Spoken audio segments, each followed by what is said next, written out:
అసలు అసెంబ్లీలో నాకు ఎందుకు ప్రతిపక్ష హోదా ఇవ్వడం లేదని హైకోర్టులో కేసు పెండింగ్ ఉంది. ఫస్ట్ దానికి సమాధానం చెప్పండి. ఫస్ట్ దానికి సమాధానం చెప్తే హైకోర్టులో జడ్జిమెంట్ వస్తుంది.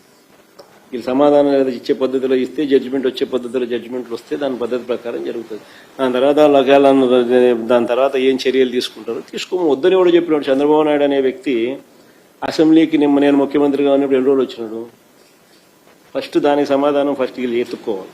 జగన్మోహన్ రెడ్డి, నీకు రాజకీయాల పట్ల అవగాహన ఉందా లేదా? ఎన్ని సందర్భాల్లో చెప్పాలి నీకు? ప్రతిపక్షం అనేది ప్రజలు ఇవ్వాలి. ప్రజలు ఇవ్వని ప్రతిపక్షాన్ని నువ్వేంది సిగ్గు లేకుండా అడుక్కుంటున్నావు? నువ్వు ఒకప్పుడు ముఖ్యమంత్రిగా ఉండేటప్పుడు శాసనసభలో నిలబడి ఏమని మాట్లాడావు? అటు పక్క నుంచి 5-6 మంది లాగితే ఆ ప్రతిపక్ష హోదా కూడా పోతుంది అని మాట్లాడిన నువ్వు ఈ రోజు ప్రతిపక్ష హోదా నాకు ఇవ్వండి కోర్టులో కేసు ఉందని మాట్లాడుతున్నావు. నీకు బేసిక్ కామన్ సెన్స్ లేదా? ఆ రోజు నువ్వే అన్నావు, చంద్రబాబు నాయుడు గారి ప్రతిపక్ష హోదా నేను తలుచుకుంటే లాగేస్తాను, ప్రతిపక్ష హోదా పోతుంది అని చెప్పి ఆ రోజు నువ్వు అన్నావు. నువ్వు లాగాలని చూసావు, కానీ ఆ పక్క తెలుగుదేశం పార్టీ నికార్సైన ఎమ్మెల్యే ఆ రోజు నిలబడి చంద్రబాబు నాయుడు గారికి అండగా నిలబడ్డారు. ప్రతిపక్ష హోదా నీకు ఎందుకు? ప్రజలు ప్రజాస్వామ్యంలో నీకు చాలా పెద్ద అవకాశం ఇచ్చారు. ఏంటో తెలుసా? శాసనసభ్యుడు అని. ఆ శాసనసభ్యుడిగా నువ్వు వచ్చి నీ నియోజకవర్గ సమస్యలు మాట్లాడాలి కదా శాసనసభలో. నీకేందంటే పదవి కాంక్ష.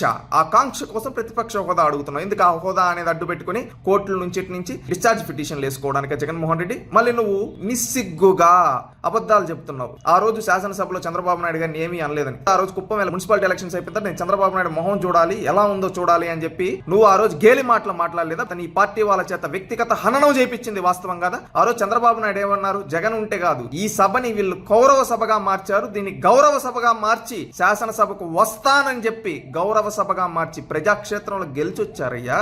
ఆ రోజు రానని చెప్పలా. ఆ రోజు శాసనసభ్యులందరినీ పంపించారు. ఆ రోజు ఛాలెంజ్ చేసి వెళ్లారు. నువ్వు అవమానించిన దానికి నువ్వు అంటున్నావు అబద్ధాలు. ఏమి అనలేదు, ఆ రోజు ఏమనలేదు. అన్నవాడిని కొడాలి నాని, వల్లభనేని వంశీ, అంబటి రాంబాబు, ద్వారంపూడి చంద్రశేఖర్ వాళ్ళందరినీ నీ పక్కన ఈ రోజుకి కూడా వాళ్ళని నీ పక్కన పెట్టుకుని ప్రోత్సహిస్తున్నావు కదా. దాంట్లో నీ సంస్కారం అక్కడెక్కడుంది? నువ్వు ఏమీ అనలేదని చెప్పి అబద్ధాలు, పచ్చిగా అబద్ధాలు చెప్తున్నావు. సిగ్గు లేదా అని ఆంధ్రప్రదేశ్ రాష్ట్ర ప్రజలు అడుగుతున్నారయ్యా. సమాధానం చెప్పు.